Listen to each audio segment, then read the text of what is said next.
Hey guys, how's it going? Ghosty Rich here today, and today we're going to be swapping out some O2 sensors. So the first thing to make sure you buy is a 7/8 O2 sensor removal if you're going to be doing this on, well, Hemi swap Jeep, and this probably won't apply for 99% of the people because of the fact, as you can see, I have to get it on there, and we're going to try and remove that O2 sensor while it's in the vehicle. Good luck. Well, in this case, since I put it at this angle, oddly enough, let's see if I can get this closer to give you a better view. You can see it's on the O2 sensor and breaker bar out of the fender well, and now I can simply turn it. This is because I decided to use never sees when I put these in. This is why it's super important, and I must say it, make sure you always use never sees. Usually it comes with it. I'll show you, there's a little packet that it comes with. Make sure that if yours comes with it, you are using that never sees.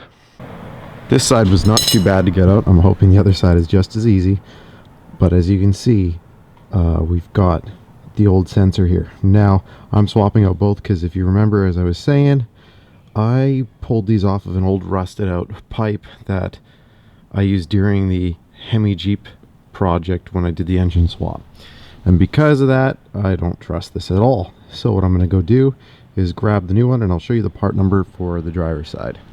So if you have the 6-speed transmission, you can actually use this oxygen sensor, which is 24253, on 3 of those sensors. Then there's one white connector one, which is on, I believe it was the driver's side right. I'm going to show you that right now, and that's got a white connector on it. It is the only different sensor that you have to make sure you get right.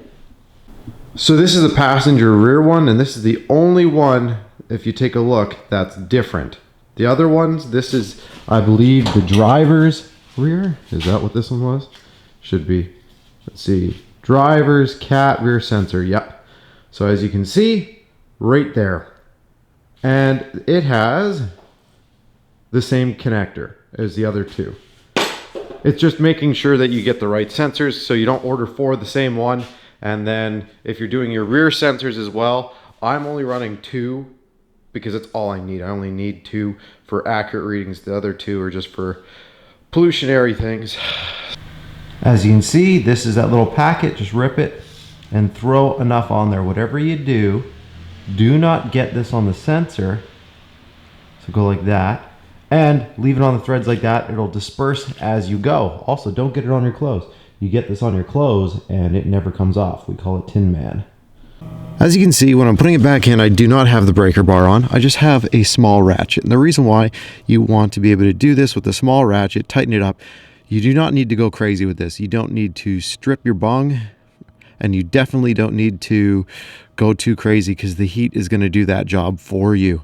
So if I were you, tighten it like you would a spark plug. Get her to at least 15 foot-pounds if you want to with a torque wrench, or all you do is simply tighten it up with a smaller ratchet like so. Do not do it with the breaker bar, and just make sure she's nice and tight. Like, get it nice and tight and then give it a quarter turn and you're done. So as you can see, when we're putting this on, you actually have to come in from an angle like so. Has to come in like this, rotate, and then sink on. And that's just to clear the firewall.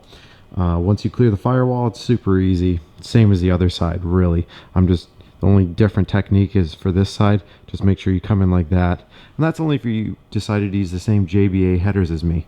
These headers were really handy during the install. The only thing we did is, of course, upgraded them to V-bands, and it was perfect.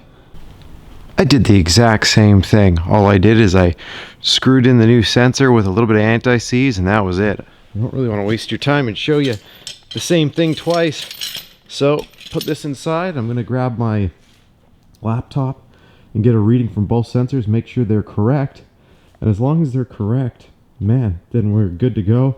I'll clear the code and then hope it doesn't come back.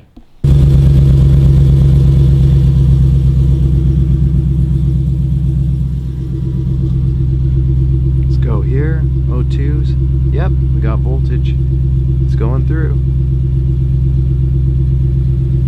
Now another thing I can do is put this up on the fuel trim page right here, and I think I'm gonna go for a drive just to make sure we're not running too lean.